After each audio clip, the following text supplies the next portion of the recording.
अस्सलाम वालेकुम नाज़रीन, आप देख रहे हैं वॉइस न्यूज़। मैं हूं ज़िंसारा और अब बढ़ते हैं हेडलाइंस की जानिब। ईरानी वज़ीर ख़ारजा अब्बास अराग़ची का कहना है कि खलीजी ममालिक के शहरी इलाकों के करीब हमलों की जिम्मेदारी अमरीका पर आयद होती है। अमरीकी अफवाज ने फ़ौजी अड्डों से निकलकर शहरी इलाकों और होटलों में मुंतकिल होना शुरू कर दिया। अमरीकी अफवाज की मुंतकिली के बायस ऐसे मकामात भी निशाने पर आए जो आबादी के करीब हैं।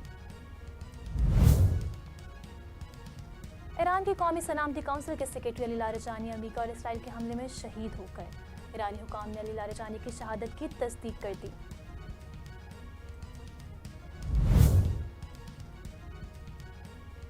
अली लारिजानी और दीगर शहदा के खून को हरगिज नहीं भूलेंगे और इसके नताइज सामने आएंगे। ईरानी पासदारान इनकलाब का अली लारिजानी की शहादत पर रद्द-ए-अमल सामने आ गया। ऑपरेशन वादा-ए-सादिक 4 के तहत इसराइल के खिलाफ हमलों की 61वीं लहर का आगाज अली लारिजानी की शहादत के बाद ईरान ने इसराइल पर मिसाइलों की बारिश कर दी, जिसके नतीजे में तल अवीव पर मुतअद्दिद गाड़ियां तबाह जबकि 2 अफराद हलाक हो गए।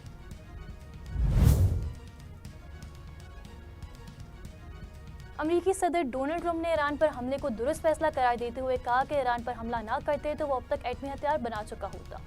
सदर डोनाल्ड ट्रंप ने अली लारिजानी की शहादत के बाद एक बयान में कहा कि हम अपने शेड्यूल से बहुत आगे जा रहे हैं।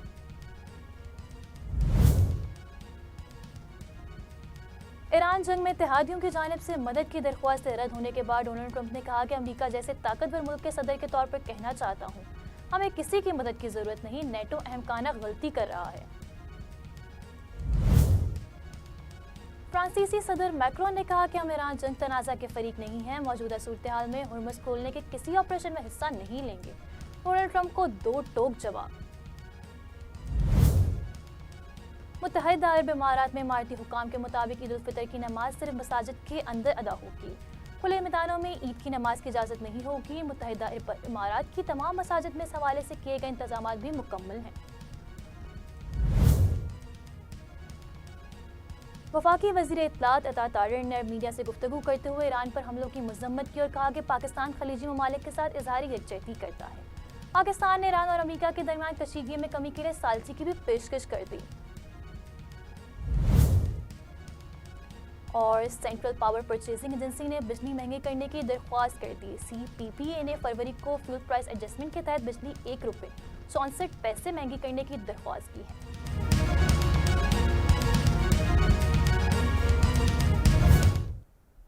हेडलाइंस आपने जान ली। खबरों की तफसील के लिए जुड़े रहिए वॉइस न्यूज़ के साथ।